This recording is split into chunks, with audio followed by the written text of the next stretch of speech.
Hey, thanks for joining me today for today's Drawing for Adults class. This class is offered as a partnership between the Ann Arbor District Library and the Ann Arbor Art Center.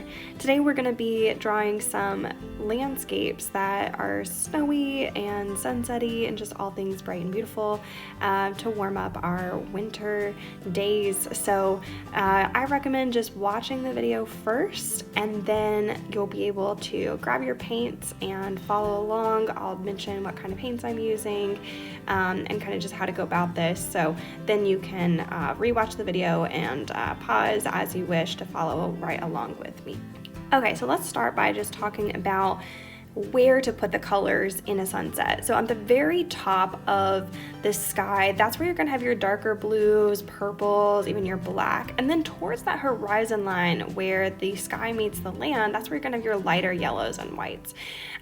So you can see that in between there, that's where I'll have my pinks, reds, oranges, etc. And then those same colors will be reflecting into the snow. Snow is white, so it typically is going to reflect the colors that are around it.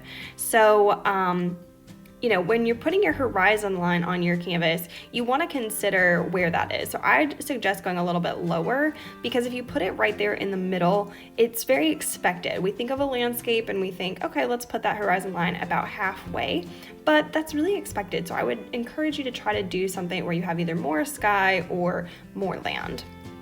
So next I want to share my palette with you. So I'm going to be doing this digitally, so the colors aren't going to be exactly what you might get, but I'm going to do my very best to guess about what they would be like if you were using actual tubes of paint here. So I've got a blue, purple, pink, orange, and a yellow. That blue is pretty much an ultramarine blue. The purple is about a permanent violet. If you don't have violet, then an ultramarine blue plus alizarin crimson will probably get you there. And then for that pink, I'm using an alizarin crimson plus titanium white. That yellow is pretty much like cadmium yellow, maybe a little bit of that titanium white just to lighten it a little bit. Though I will say I recommend adding a small bit of white to all of your paints. And then that orange would be a cadmium yellow with this little bit of alizarin crimson, and of course, again, just a small amount of titanium white to add to it. All right, so now that you've got your colors mixed, we can jump right into our painting.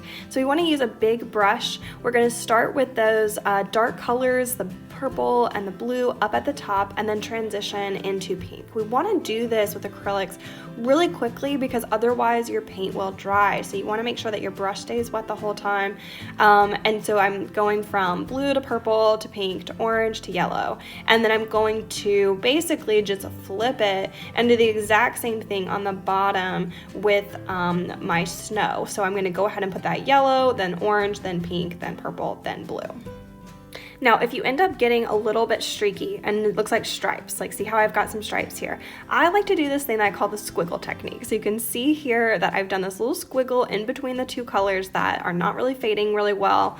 And then I'm just going to paint my brush strokes horizontally right on top of those, or you can do a little diagonal if you'd like. But that really is what you need to do to help make that transition a lot smoother so that you don't end up having a stripy sunset. So just make sure that you're maintaining that transition, dark at the top, mid-tones, then the lighter part at the bottom, and then again, you're gonna flip it. So then you've got the lighter kind of towards the top near the horizon line there in the snow area, and then you transition move on to the darker blues, okay? Once that's dry, you can go ahead and grab a pencil and start sketching out your mountains. So I would look at a photo reference for some mountains so that they don't end up too triangular and not organic looking and natural. That tends to happen sometimes when doing mountains if we just kind of make them up. You can decide how many mountain ranges you want.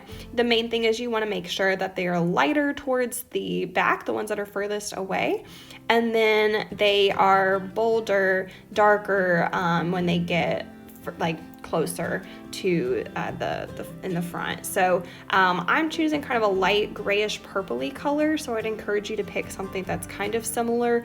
That will just help make it that sunset kind of look, and also that those mountains are in the distance. We have atmospheric perspective happening here, which means that our colors that are further away are going to have kind of a cooler tone, so that means that they will be bluer.